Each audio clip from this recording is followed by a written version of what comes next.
name is Harry Marienzo. I'm the president emeritus of Lieutenant Kelly. And I was a CEO there for first about 4 years, and I guess 20 years altogether. Hope Burgess couldn't be here today. She'll be here in a little while. And we also invited Michael Johnson from South Bronx Unite, and he said he can't talk because he's too busy coughing and sneezing. And Jessica Clemente from Los Quinanos, she couldn't come here, she has a stomach virus. But we are happy to have a wonderful panel of local leaders. We're doing wonderful things in the Bronx, and I'm especially happy that we're able to have Ian Frazier here. Can you hold it for a second? Now, I met Ian, I was introduced to Ian about 3 years ago. Gretchen Hildebrand introduced us. And you remember, Gretchen is one of the co-producers of Decade of Fire. How many people have seen Decade of Fire? Whoever hasn't seen it, tell the people who didn't raise their hand they need to see it, right? Because it's a remarkable documentary. And Vivian Vasquez, I think she spent 10 years putting it together. And while I was organizing on Banana Kelly, she was one of those children playing around with the rubber. With her little friends jumping to the third floor, out onto mattresses, pulled outside. It's a wonderful documentary from someone who grew up being told that the problems in the South Bronx were her problems. People in the South Bronx caused the problems, and she was motivated to look into that to find out what really caused the fires and the disinvestment and the abandonment. And she did a good job with it. So I met Ian through the Gretchen, and we had a couple of phone calls, some Zoom calls, and then about a year ago he told me that the book was almost finished. Right? And I was happy to hear that. I'm not happy about it. It's, writing books and getting published is not an easy affair. And I guess a couple of months ago, I got a call. I got my copy. Excuse me, the book is 500 pages long, and I think I read it in a week. When I was working in the settlement house at Casino Maria, one of the kids I worked with told me that he hated the Bronx. He said the Bronx sucks. The only thing good about the Bronx is the Bronx. And when you read this book, you find out that there's such a wonderful, colorful, and eventful history of the Bronx and its people. Starting from the pre-revolutionary times and the pivotal role of the Bronx, the people of the Bronx played in the revolution, all the way up through to the present, and how the Bronx is a leader, culturally, leader in, basically developed rap and hip hop, right? So all the wonderful people, I never knew, for instance, we started organizing Banana Kelly, 3 buildings on Kelly Street, 536, 444.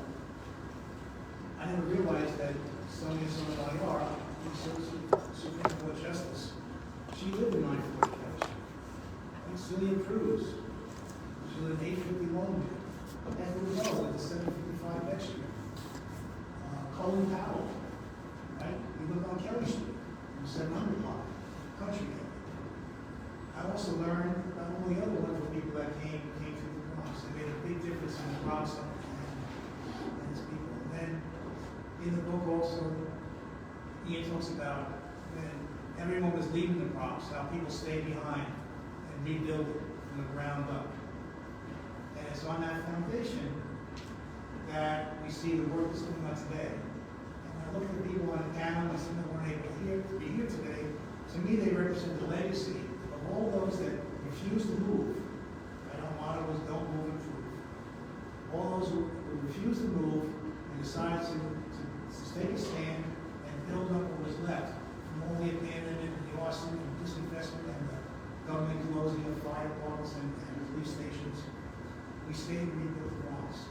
So you guys are a legacy that now is building on that foundation and meeting new challenges. So we're going to today, we ask Ian to talk about his book. I encourage everyone to get a copy. Everyone should have a copy. If you're from the Bronx, read that book. You're proud of the Bronx now, you'll be more proud of it when you finish reading it, because there's just so much that I didn't know about. I learned a lot about the Bronx. you're not gonna read the whole book, go to the index, and just go flip through the index, and you'll find something or someplace or somebody you know, and then just go to that page and read about it, and that'll be fun.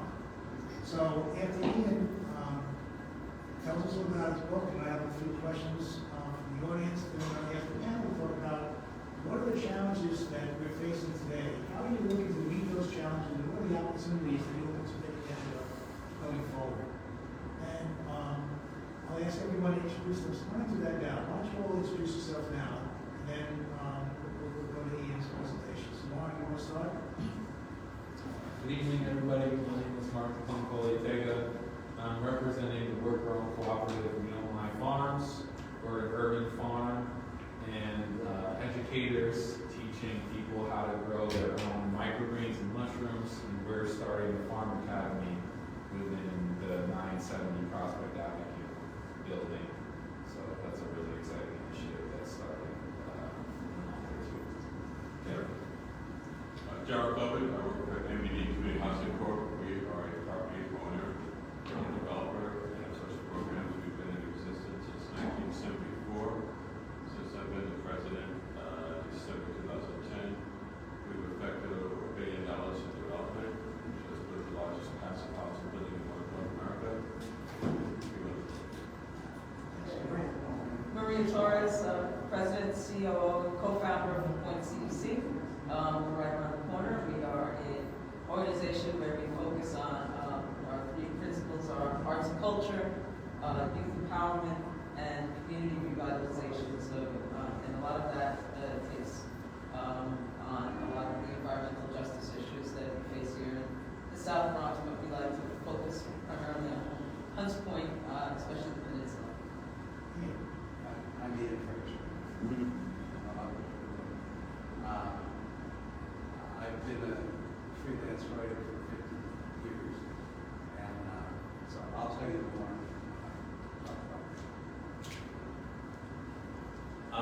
My name is Gregory Jokes. I work part-time with Banana Kelly on some of our coalition work, including Bronx Financial Access Coalition. We've been partnering to bring the Lower East Side People's Federal Credit Union, and we're excited to announce that the Bronx People's Federal Credit Union will be opening a few blocks from here in a Banana Kelly building at 941 Intervale on Monday, which is super exciting. And I also teach at Fordham in Urban Studies and Sociology, and I'm working on my own book about the Bronx and the Red Line. Is everyone invited on Mondays? Yes, although it is a bit of a soft launch. So in terms of, like getting all the bugs worked out and everything, but you definitely, everyone is very welcome to come on Monday, or throughout the week. We'll have different things happening on different days. Great. So Ian, don't be shy. Ian's written, how many written? 12 books, 13 books? I've written a lot of books. I've written a lot of magazine articles. He's a staff writer for The New Yorker. And I came to New York to work for the New Yorker in 1974. So I just celebrated my 50th anniversary.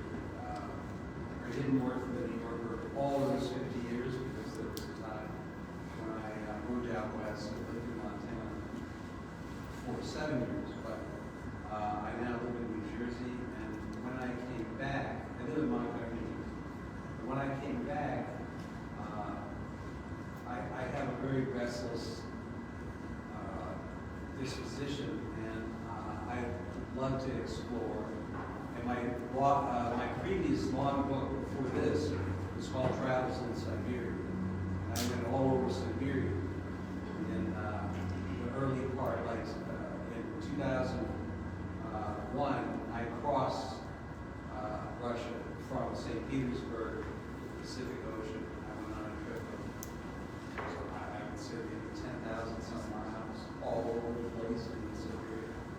And so when I came back and I was living here, my kids were in school, and I had I still am just feeling very restless and eager to explore. And I've always just been fascinated with the Bronx, and just like a lot of people from passing through it, but also because there were things here, like my first interest was in Co-op City, because it was at that time, I think it still is the largest development of its kind in the world. And so So I wrote a piece about Co-op City for the New Yorker in 2006, and I was fascinated with just walking around up there and seeing what was in the area. And in 2009, I was walking around up by Stella Bakery, and they were on strike. And the story of the Stella Bakery just completely engrossed me. Because here was a good company that employed, I think, like 150 maybe, mostly Bronx residents, many not born in the U.S., and they paid a decent. So many kids were put through college by those little cookies. And the owners of that company were Italian. They had come here from Trieste in the 30s. And they had come up with this interesting idea for a cookie that was Borough, was kosher.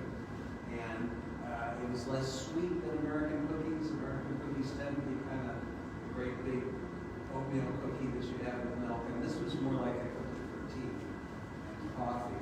And so that company was there for years. A son was supposed to take over the company. The son died in the San Francisco earthquake of 1989. The family sold the company. It ended up at Kraft Foods. Kraft Foods sold it to a private equity firm out of Greenwich, Connecticut. And Greenwich, Connecticut is the richest, at that time, I think Fairfield County is the richest county in the United States. And they, the company, the private equity firm, laid all these cost-saving measures on the people who were just all around. And they struck, quite rightly, because, I mean, in my opinion, because they went on the website of this private equity firm, which is Greenwood Partners, and saw that that private equity firm says, we will grow your money 28% a year. And they said, well, we're not taking a big cut if that's how you're advertising. The strike went on for 11 months. A lot of people spent their savings on it. And what happened was Greenwood sold it to Lance Foods out of South Carolina, which is a mega company that makes those little cheese peanut butter crackers that you get in vending machines. And as a result, they moved the company to Ohio. I grew up near Ohio. I grew up near that where the company is now. And I went and checked it out. The great thing about Stella was it smelled great. So you're on the major D and you're in a terrible traffic jam, but you're smelling brownies because the dealer is right behind you. And it was all throughout the neighborhood. And you could tell, okay, today they're making anisette. Today they're making, some other cookie. And it was just this lesson in the neighborhood. And that this could happen. And then 135 people lost their jobs. And it was just, it got me engaged. And so I wrote a piece about it. And as a result of that exploration of that neighborhood, and walking around to see, I tried to see how far the smell extended. Because it was so wonderful. When you keep walking by, you smell a block away, you smell 3 blocks away, you smell 5 blocks away. And I got into exploring that part of the Bronx. And then I just walked all over after that. And read Lloyd Voltan, who at the time was the Bronx County historian. And I found that Lloyd Voltan had written a book, published a book in 1978 called The Beautiful Bronx. Now, this is a time when the fires are kind of not as bad in 78 as they were in 76, but the Bronx is still burning. And then this historian would take a big view and say, look, this is a great place. Lloyd Voltan grew up here, still lives here, was a historian, the county historian for many years. And I read all the stuff that he had written. And I saw that the historian is one of the preservationists of the place. That if you can tell people, here's the story of where you live, and it's not just that they build a freeway over your house.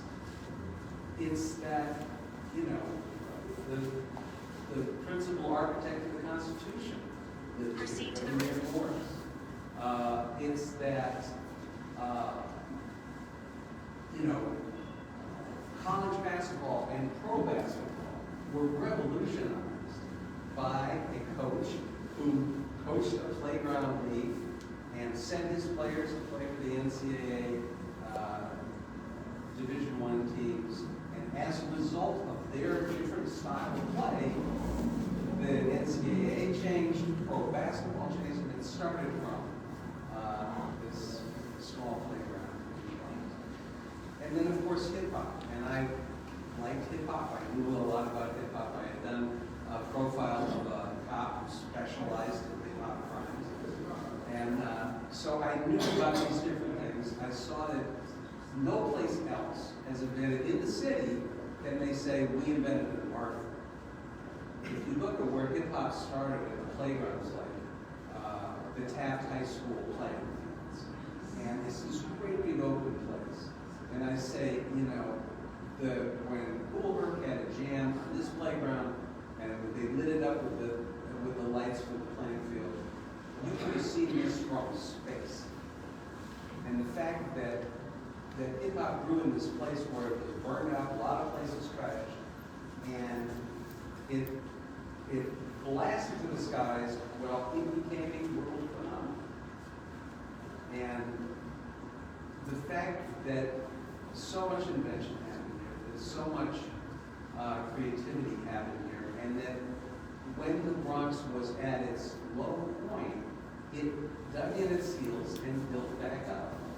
And, you know, as Harry said, we're the legacy of the people who did that, who started that, and who didn't accept that you're just supposed to move away. The idea at that time was planned shrinkage. We're going to shrink the Bronx. We're going to close subway stations. They did close fire stations. And there's a great part in Vivian Vasquez's movie where one of the people on Annie Kelly, and I think maybe it was Leon Potts, I'm not sure, but he's interviewed, and he said, people tell me to go away. I don't want to go away. This is where I grew up. This is where I live. I'm staying here. And so to me that was a really inspiring American historical saga. And I saw this as almost like an epic from when some of the most important Revolutionary War small engagements were here. There were all kinds of, it was a brutal battle ongoing here during the Revolutionary War. And because it's a place that people have to feel they have to get through to get to someplace else, it's suffered. Because it's a place where, you know, you're going to build, you're going to work so that you can leave. That's not always great. That's an impoverished place. Because a lot of the energy of the place is bound elsewhere. It's a place in our, but it's just this really vital place. I wanted my book, you know, if a book like this had existed when Moses was out there deciding to not get down, he might have said, wait a minute, this is a great neighborhood. I mean, I don't know that that would work at that time, very today. But it was, you know, and there were good newspapers about the Bronx at that time too. But I want my book to kind of be like a flag set in the ground, like a marker. I mean, to say this happened here, this is this important place, it's like strengthening your immune system. Like you can't come in and trample over what I am. And I want this book to kind of be I hope it will inspire people, and I hope it will strengthen this very vital place of a part of this city. And I'm a New York City patriot. I think it is the greatest place. And my idea was that I hoped I would strengthen this neglected part of it. So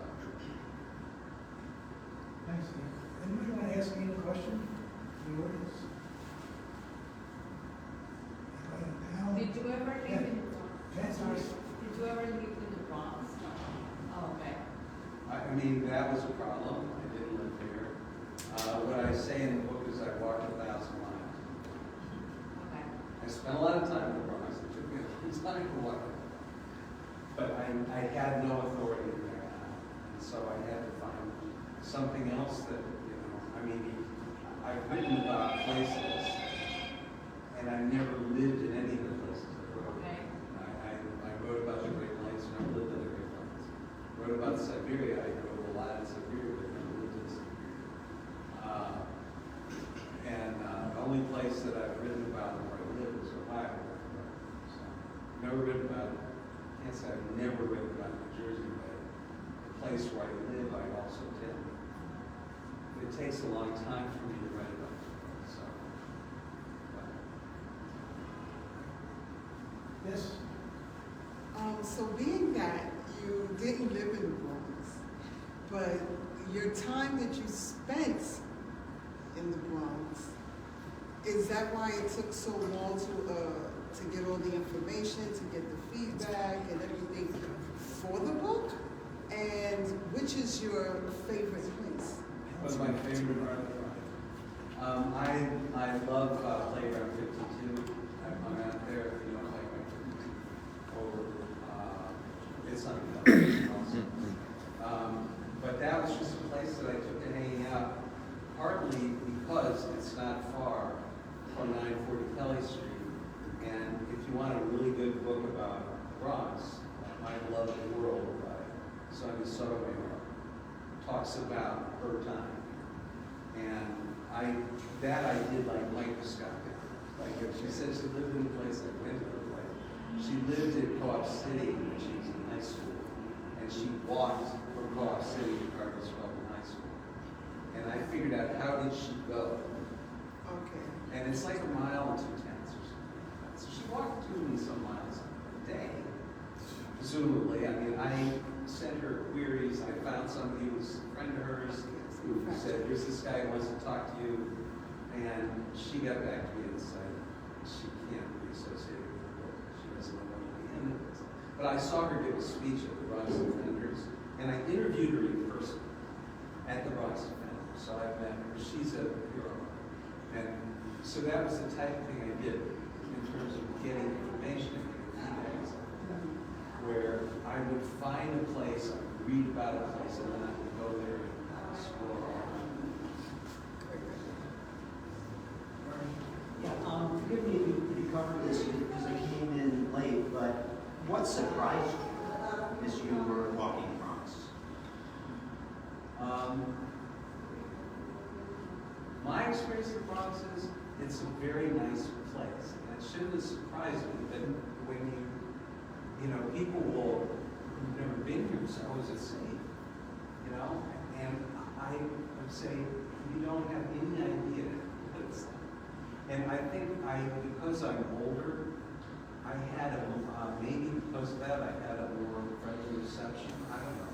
But if I just was sitting on a bench, I'm just an older guy sitting on a bench, right there. And people were very nice to me. They were very forthcoming. I go back to Playground 52. I mean, I showed up at Playground 52, and the guy who runs that playground saw me, but knew I wasn't somebody that had been there before. Came over, talked to me, introduced himself, said we have salsa concerts every Wednesday night in the summer, you gotta come. And so I guess the warmth of it surprised me. I can tell you, people in Siberia are less friendly. I mean, it's maybe Russians in general are not as friendly, but Americans smile, and Russians don't. And so you come up and you've got a big smile on your face. This is why you smile. Many places, I would say the Great Plains, the people are somewhat reserved. You know, I think both of those are maybe places where people spend less time in a community setting. It's more of a loner situation.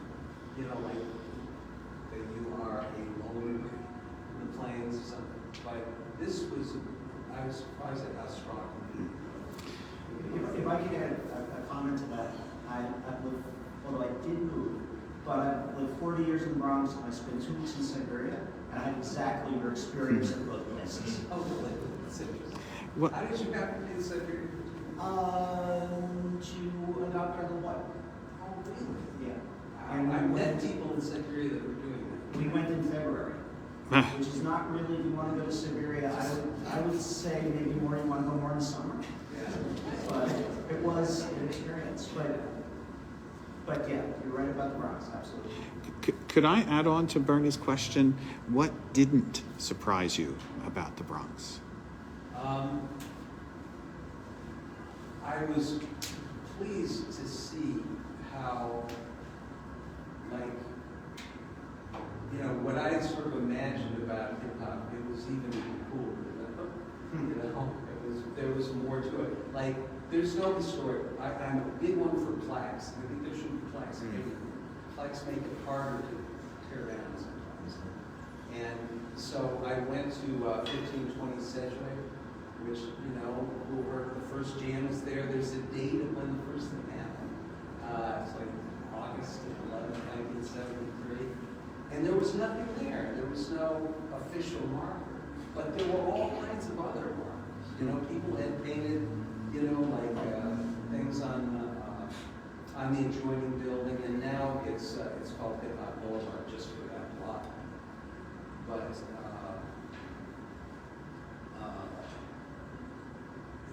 that was gratifying, you know, and I'm glad they're making a museum. How far along that is, but I'm glad that's Okay, so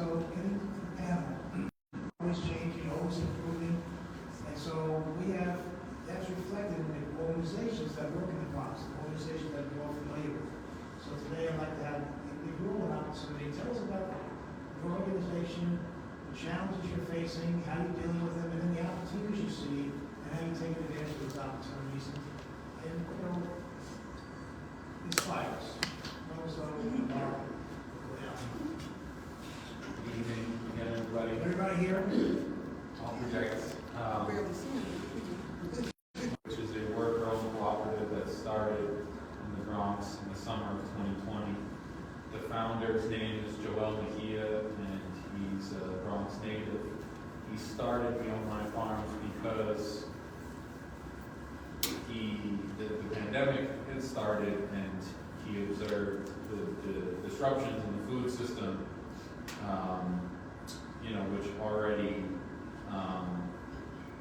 is a problem for residents of the Bronx. Folks have used terms like food apartheid to describe the levels of food access, healthy food access in the Bronx. So he was very determined to start a farm, and so he started researching what we can grow in the New York City apartment, and microgreens was that crop. And microgreens are basically, you take a vegetable seed and you grow it until the embryonic leaf is mature. So kind of eating the baby plants, and it's really nutrient dense, like 10 times as nutrient dense by some measures as the mature plant. So, and he also wanted to start a worker co-op, which is a process that's us developing really into an organization that exercises democratic governance and helps develop its people to make decisions and take real accountability and be, you know, workers and owners together. It's been a process.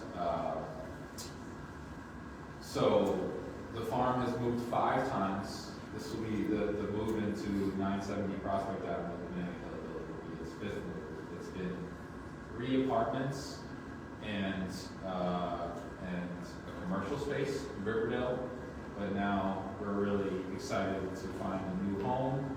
At least we've signed a 3-year agreement to be in this space. And the focus of the business initially for the first 2 to 3 years was to try to innovate growing crops, specifically microgreens and culinary mushrooms indoors, and I feel like we've made some good progress towards that goal. Our focus, at least for the next year, is shifting towards educating folks how to grow their own food at home. And we'll continue to innovate our process with the people who we're educating, who we bring into the co-op, continue to make that process better. But we really want to teach our curriculum in schools and with nonprofits. So that's going to be a huge focus, and the Farm Academy at Banana Kelly is going to be really a hub for that, for members of the Banana Kelly community to access free workshops and come and learn from this farm, which is literally within their building or within their neighborhood if they live in a building nearby. And so there'll be an indoor farm, and there's an adjacent garden space which we want to collaboratively set out a vision for with the community and revitalize that, and look at, okay, how do you synergize outdoor garden space with indoor farms? Indoor farms can grow food all year round because it's warm enough, so that's a real advantage to it. At this point, we have 6, as of January, Alex, present with us, and Hayden as well. We'll have 6 worker owners and 2 part-time employees. And we hope to continue, we will continue to grow the project, and I want to thank in particular Sean Butler, who is somewhere in this room, Banana Kelly's community. He just stepped out. Organizer. He stepped out. So, we can say really that this project was jointly a vision of, we wanted to locate one of our farms in a community that really needs it. Of course, the Bronx overall needs it, but really in a space where people have a lot of access to it.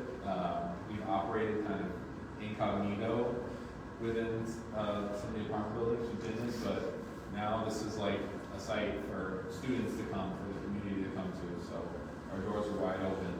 I want to thank Sean for really recognizing the link between healthy food and developing a community enterprise, a worker-owned cooperative like In My Farms, and economic health. So yeah, just props and kudos to the Banana Kelly leadership and the Banana Kelly community for welcoming us into the space, and we're really excited to continue moving forward. Thank you.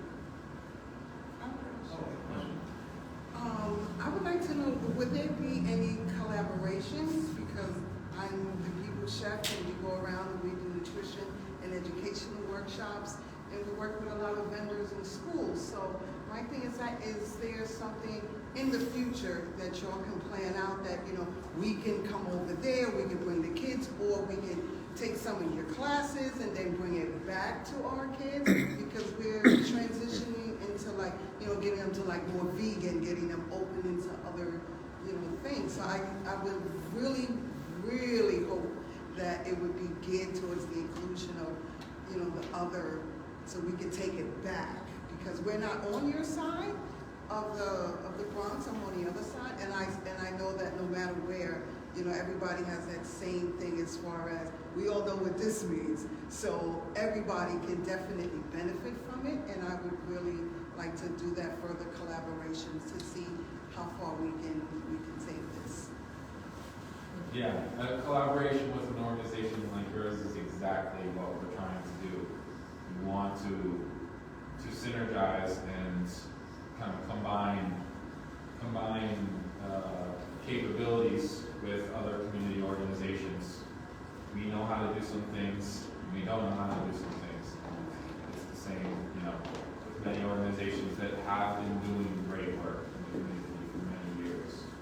So a collaboration with an organization like yours is exactly why we're opening this Farm Academy.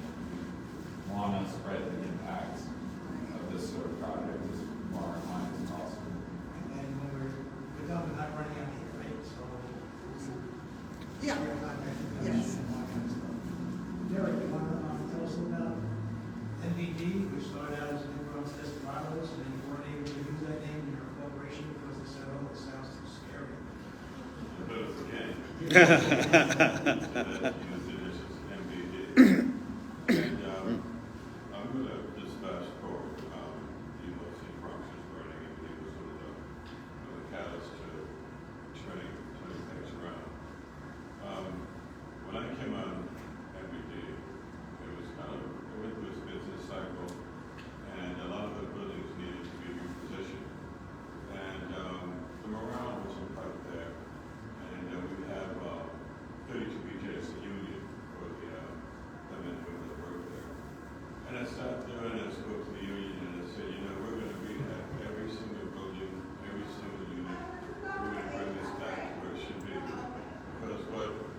didn't see, when you look at the news, you don't see the wonderful families that are in the buildings. They always portray something else other than what's really there. So, we could spend hundreds of millions of dollars into the brick and mortars to make the buildings better. But what's most important are the souls that are living in the buildings and the souls that are working in the buildings. And I said to my staff, to the supers and porters, when we finish repositioning this building, we put a new roof, new borders, new kitchens, new baths, and just when we make it like new again, we should be able to pick it up and place it on Park Avenue and to look like it belongs there. And I said, they bought into it. They challenge each other. They are gung-ho to provide service excellence. And I said, our community, we're the ones that go to other communities and provide service excellence. But when we come home, we're discounted on that service. I said, we need to provide that same service that our community goes out and provides. So when they come home, they have the same level of utility, the same level of quality of life that they're providing us. So, as we continue down this journey, I think we were very successful. I mentioned that we worked with Betty KBJ, the union force of the board. And I said to him, when I first come on, I said, look at these buildings, put your name to the dude. I said, I don't have that. I said, we can do one of two things. I can give us a reason why we're not doing what we need to do, because the members are hiding behind the union to not work. They said, well, Derek, we don't want that. I said, well, why do you want it? Or what we can do is work together to turn this around. They said, absolutely, that's why we're here. So we did a fairly decent job. We repositioned the portfolio. I said we just built the largest passive housing building in North America. And passive housing has to do with how the air is heated and cooled. And it's a 50 to 70% reduction in utility costs. It's $425 Grand Concourse. It's 26 stories, 27 units. All of them are affordable. And right now, I'm going to build another passive housing. The city asked me to rehab two two-story buildings on Jerome Avenue, 1095 Jerome Avenue. And each of them have 8 very small studios in each building. And the structure is substantial. It would take millions of dollars to rehab this building, and you have exactly what you have there now. So it's convinced the city to go from their rehab department to the new construction department, and we'll be putting up an 11-story, 60-unit building. And so just to give you a bit of my history, I was, when I came out of the Marine Corps, I joined the bank as a bank teller and spent 19 years at Citibank. Most of that was lending and community development. Then I went from Chase to Citibank. And my last 2 years at Citibank, I was working for a gentleman by the name of Mark Yar, who used to run LISC and then HPD, and then he was the president of HTC. And my last 2 years with Mark, I did about $500,000 in business. And so coming to MBD, I knew all the city agencies. I pretty much knew all the developers, and I knew the bankers. So it was easier for me to come in and put a team together. My predecessors didn't have the reach that I had. I was on the board, and I certainly offered them the information that I had, but I guess I was able to get it done. I did nothing other than what I said that I would do. So the first thing that I did do, though, when I became the president of the organization, I called up Harry. I said, Mr. Jones, I said, I've been in the village kind of been through this life cycle, and I'm here, we're kind of going to do it. Can we meet? And Harry said, yeah, let's do it. Anyway, we got the benefits, and we all sat down and had dinner, and gave me some sound advice, and told me to stick to your guns. And the beautiful thing about it is Harry paid for dinner.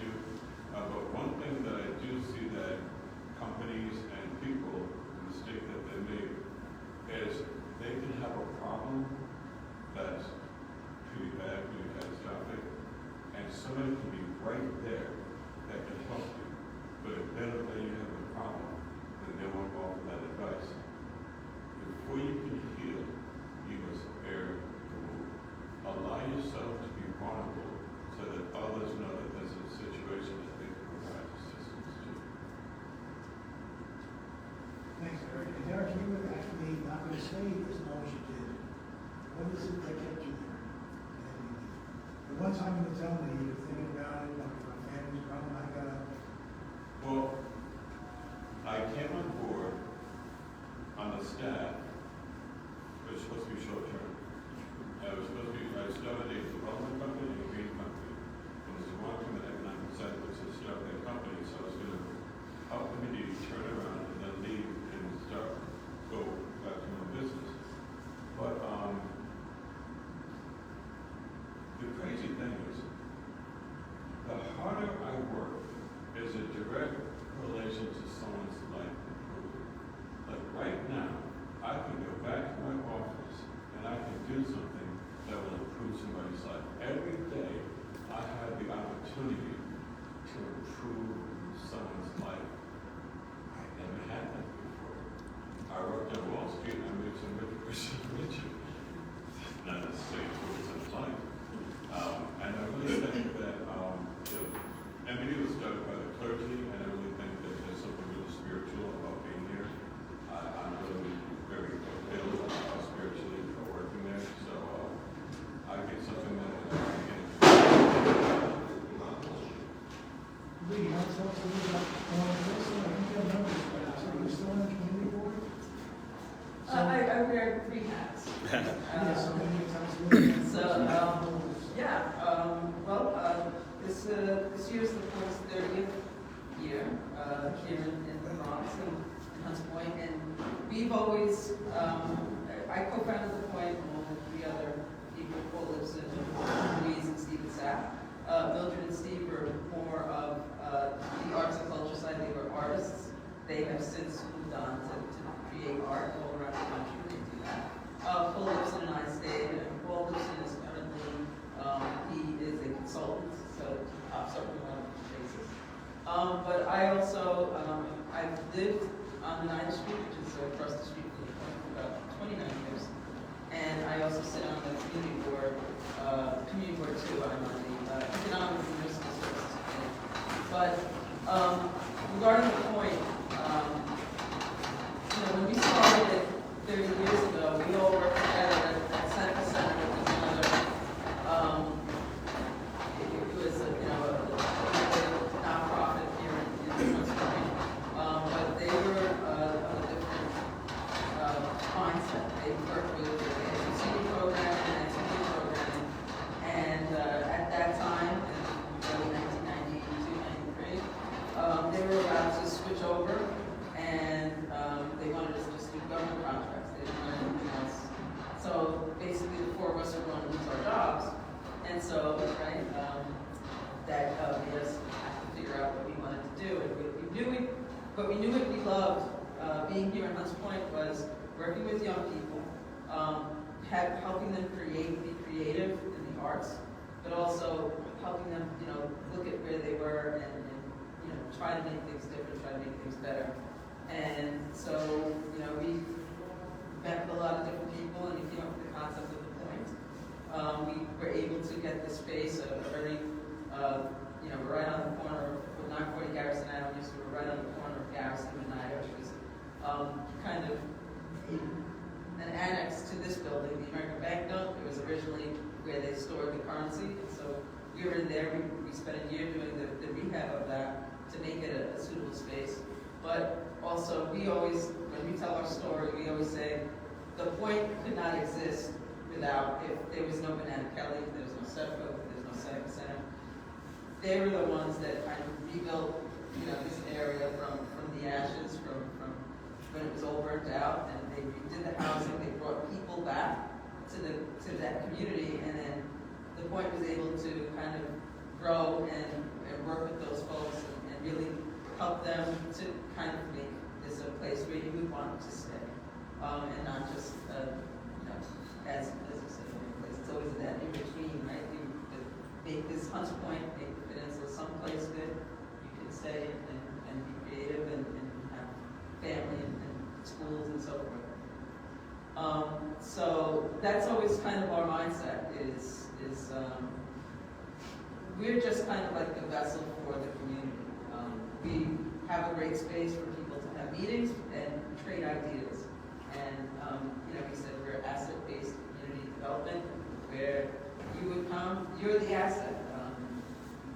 People, when we have our artists, a lot of them are from the community or of the community or from the Bronx, and you're not doing things unless we know that the community has a need for it or a desire for it. And so, that's how we've lived our 30 years.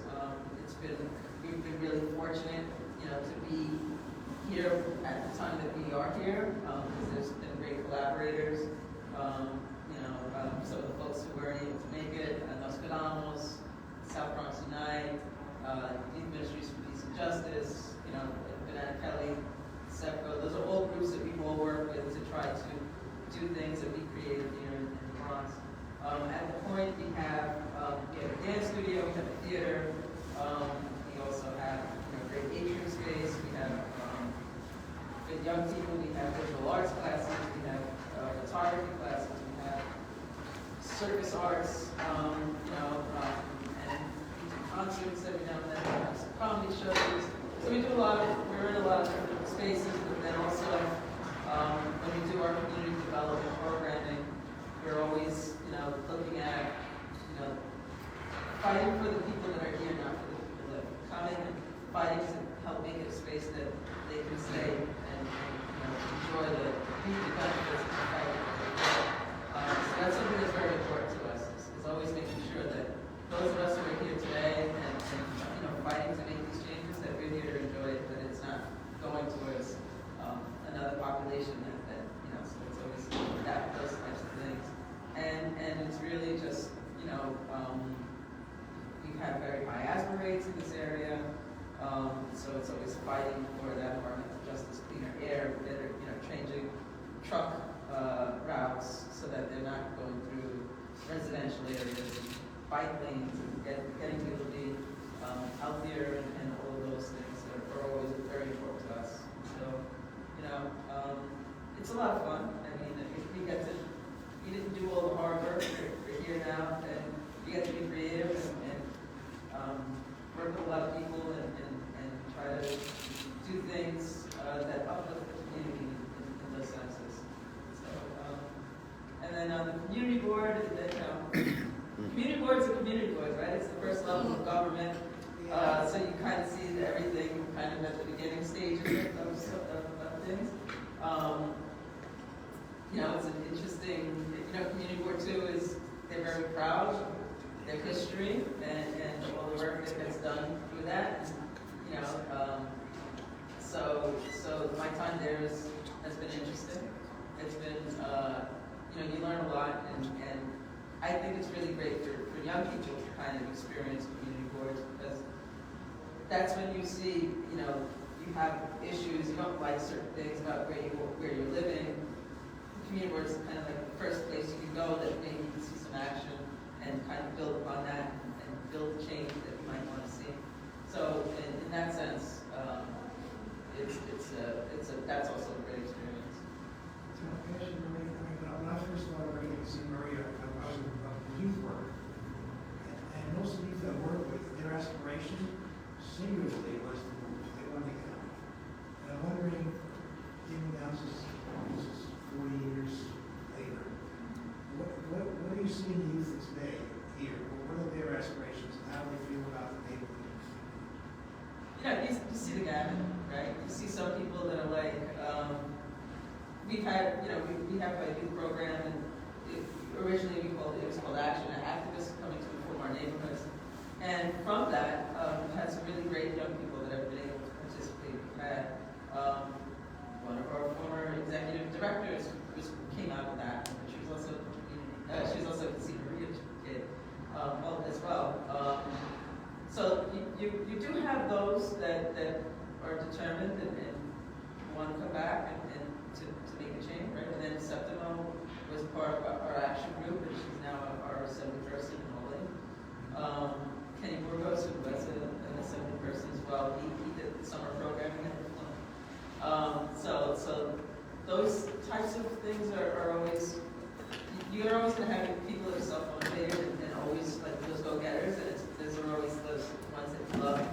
But then at the same time, time, in my head, it's like, you're 16. You don't want to say, give your mom, right? The first thing you want to do, I want to get out of here. And that's fine, so long as you don't forget about all the experiences you've had and come back, after, go to college, go somewhere else and see other things, but also come back and remember some of the things that you learned here, growing up and the changes, or how, hey, I remember there was a problem, and I remember I participated in the fish parade, and we had a local community parade, and we used to do all these things, and where I live, they don't do that anymore, things like that. We try to create those experiences, as well as just local history as well, as, for me, is another part of the Hunts Point Peninsula. There's so many different, so many things that you probably never thought about, but when you take a walk, you can point to, the firehouses, a very old structure, this building, the story of this building, the American Bank note, have Drake, an African slave burial ground, you have,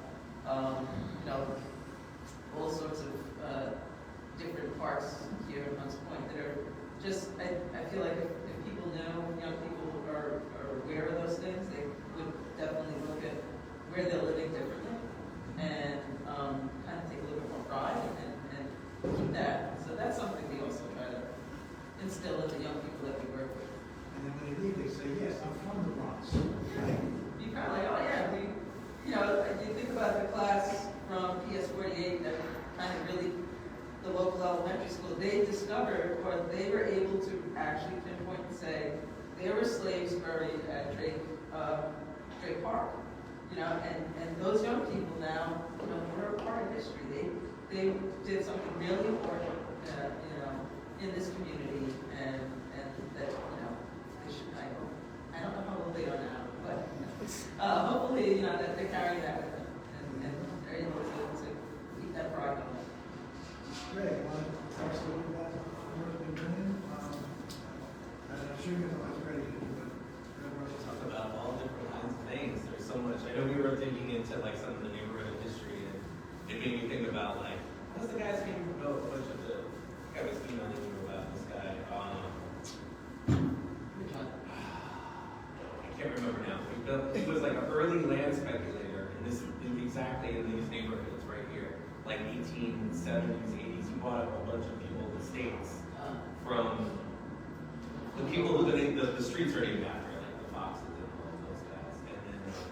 And then he sat on the land and waited for it, like the city to start building improvements. And then they would contribute money to the city to build the Intervale stop on the 2 train, because it drove up their land values, and half the housing they would build themselves, right? And then they would also sell the other parcels to finance their development, and they just made tons and tons of money. And then he built it to his son. He actually built the church that Herbert Brooks is the pastor of. St. Margaret's, yes. And anyways, you see these little stories, and it's it's the land speculators. And sometimes it does, it's this is great for the neighborhood. And then other times you see, we're talking about, these private equity investors who have no interest in the neighborhood at all. And they're, doing whatever they can just to make the money and bankrupting or whatever, setting Stellador or packing. That's over by the side of the Bronx where I live. And I was thinking about, we're trying to do the cooperative stuff and the community ownership stuff, and basically everything that Kelly's been built on around collective ownership, community controlled housing. So how do we go up against these big market forces, right? Private equity buying up a whole bunch of the buildings in the Bronx. In the early to 2003, 4, 5, and then the big crash we had, right? And we were doing a lot of organizing, and I know we're still doing organizing in those kind of buildings with the speculative investment. But I think one of the challenges I wanted to bring up and think about how a lot of the housing stock that we rescue in many ways is also threatened by these rising operating costs, like insurance premium. And what's the role that private equity is playing with? I think one of the things we're trying to dig into is the injury law programs, right? And you see that I don't know, if you guys notice injury law law firm ads are everywhere. Yeah. Like everywhere. Like I was taking my students around by Fort Road, and we were just like, look, count how many billboards are injury law firms. There's like 80% of them. So they're making some crazy money right now. And I think a lot of it is like private equity and like the delays, and they're exploiting the system, and then who's paying for it are the buildings, right? And so the rents, right, on all this pressure. So even the buildings that like we've been able to do great things with over the years, like that's a real risk, a real threat to our neighborhoods. You know, a lot of the smaller HDFC buildings, right, some of them are going into foreclosure, right? And we see even like the limited equity cooperatives, the big scale ones, like I live over by Amalgamated Houses, right, which is like the first big limited equity co-op in the country. They just had to book themselves a massive increase, right, just to cover like water and sewer, insurance, like these operating costs that are going up through the roof. So I just feel like, on the one hand, like so much great work has been done, all the hard work. You all do a lot of hard work too, right? It's for sure. And everyone today, right? Like I see a lot of leaders here, organizers here. Like the hard work is continuing. But I do feel like at the same time, you know, these big forces, right? People with like a lot of money, who see who has power in this country continuously, who's getting into the White House, not that the ones that were in the White House were on the other side, really, but they're all backed, the same people who just want to make, right? Like how much, you said they wanted 28% returns? They advertised it. That was their claim. We saw it too in the private equity firms that were buying the Bronx buildings. And then we knew it because they were selling the debt and the securitization. So if you read the prospectus for investors, they were talking about that too. They were like, we expect, you know, these really huge returns, and it's just a commodification of people's homes, right, and people's workplaces, right? And it's like we're being bought and sold and traded on the market, and you know, how do we do it unless we're like controlling, right? These like the means of production or wherever we live, right? This is why it's so important to run the stuff ourselves, and even then it's not guaranteed. I think it's just, you know, it's so important for people to be involved. Like it's always been, but I guess, you know, like we've talked about this area, like when your neighborhood is burning down around you, you really almost have like, you have much of a choice to get involved. Nobody back then could get on their phone and just like tune out, right? So most people will left, 30% stayed. But you're right. And the only time there's ever been change that people that we're talking about, when people got together, organized, and held their political elected officials accountable. That's when you get, you know, legislation in Albany that stops moving property from arson. That's when you get legislation that might say we need some sort of reform. Because the insurance companies for years, they don't want to look for a prosecutor.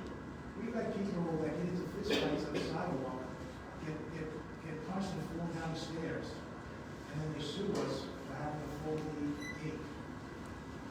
You know, or they, it only takes like, we said we have 1,800 units, right? 3,000 or 4,000 people. It takes us 5 to 10 out of that whole group to make it fair for everybody else.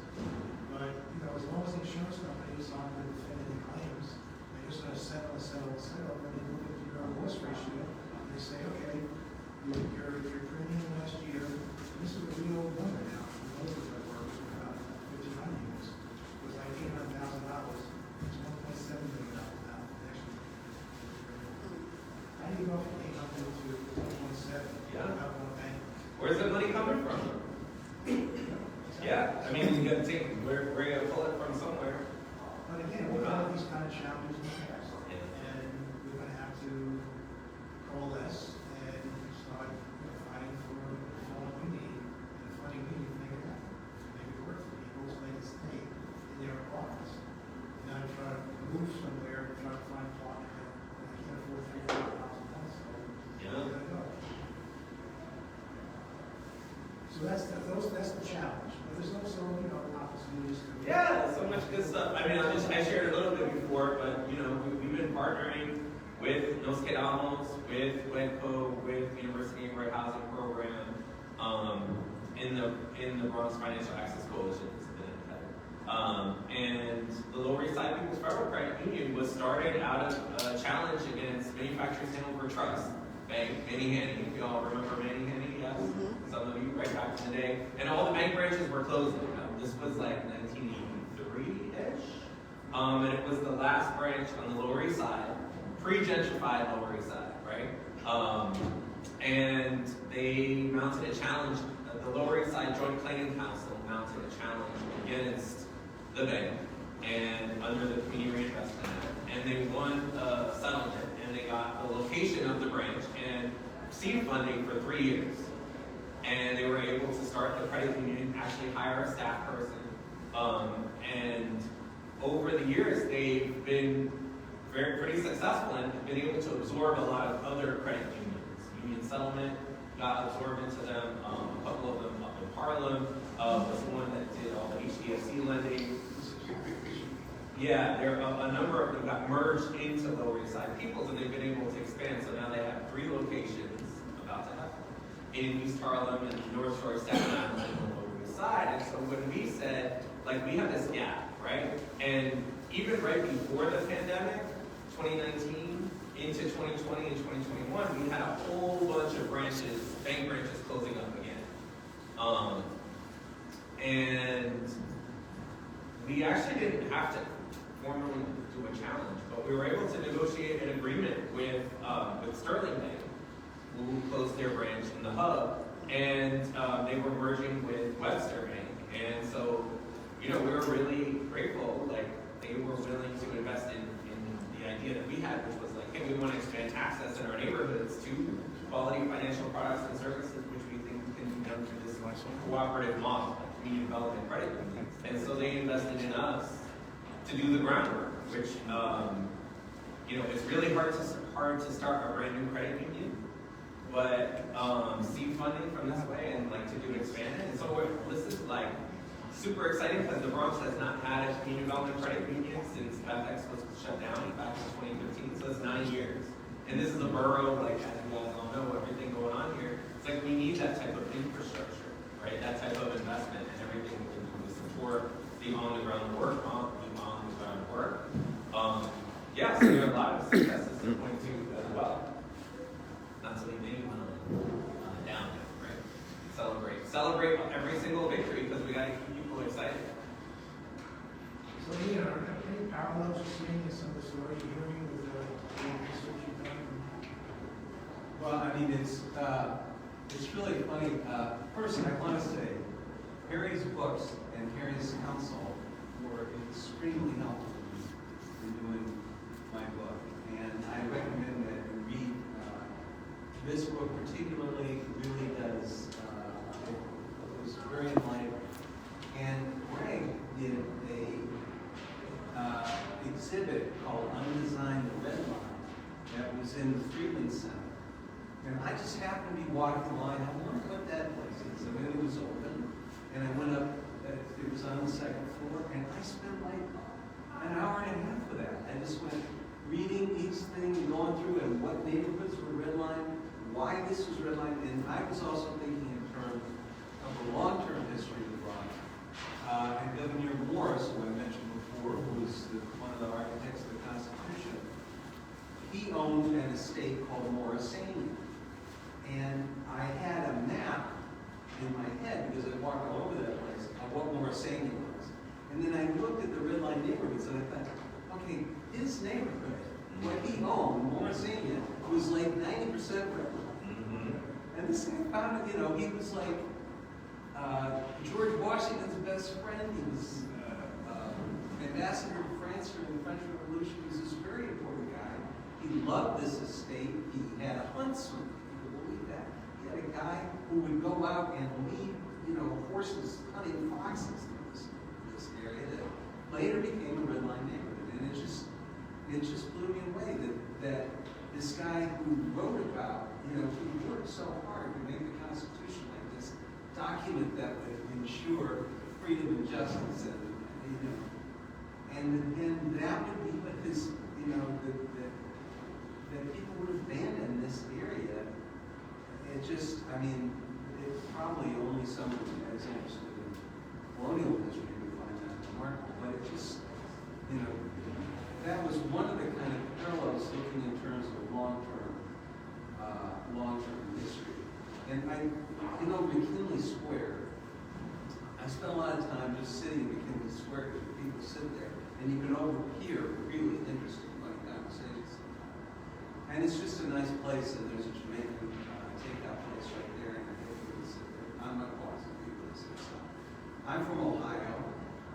My great-great-grandfather knew McKinley. Had been a statue of McKinley. That was removed. And there was it was a much bigger deal. But all that was taken. And I thought, okay, so McKinley, the assassinated president, isn't here. Everybody that I could see most of the time, everybody was a person of color. One lot of white. And I looked up, and on one of the billboards, there was an ad for an injured lawyer. And he was white. So I thought, okay, you take McKinley out, and you replace him with this injured lawyer. And I was never really sure what to make of that.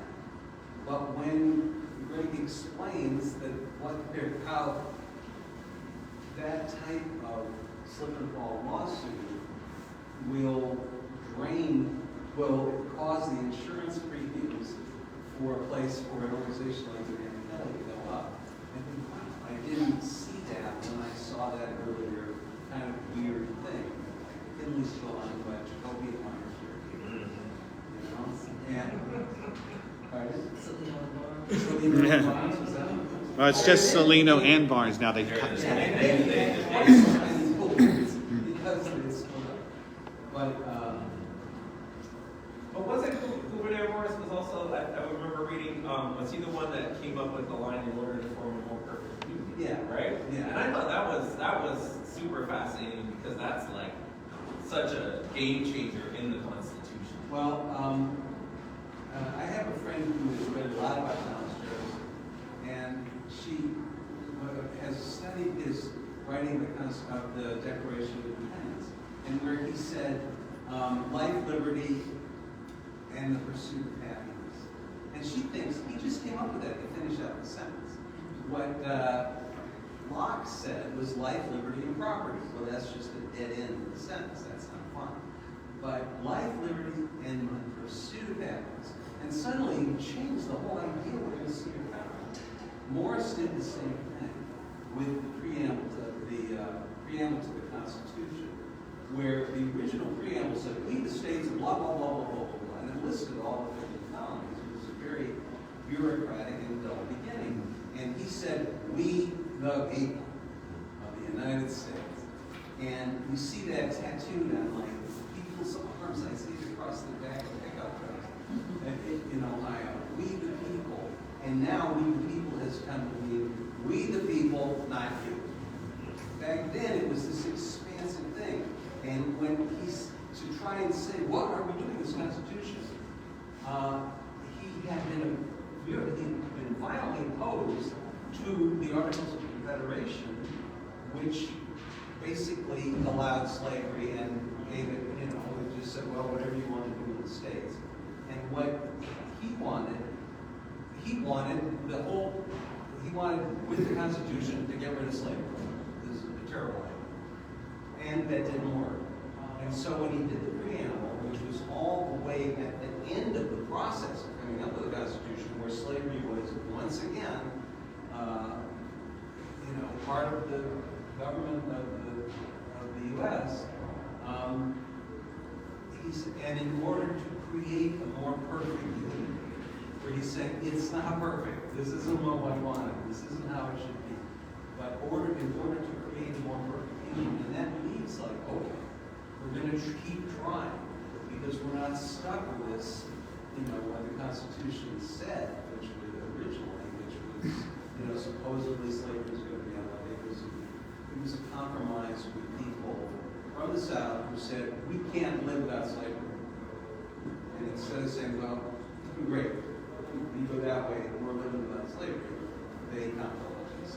And the compromise just bugged Governor Morris endlessly. And that was one of the reasons why you have a more perfect gaming in there. And you just hope, you hear all these people, Barack Obama used that in his speeches over and over. We're trying for a more perfect gaming. And that was another invention of the Bronx. Well, I hate to break this up.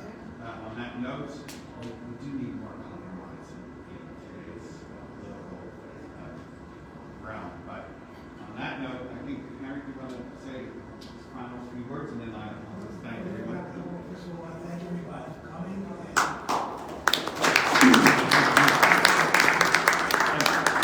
Maybe we can use this time for an informal. Sure. Informal gathering, if one has questions. Sure, but I think this is thank you, and thank you for coming. Thank you for Ian, for fabulous book. Thanks, Harry, for organizing this. Thank panelists for spending time with us here this evening. This is the second in a series of panel discussions, events that we're having that's going to culminate next year, sometime next year, in a conference on the future of CDCs, Community Development Corporations, Affordable Housing, Community Development Corporations. So thank you for coming today.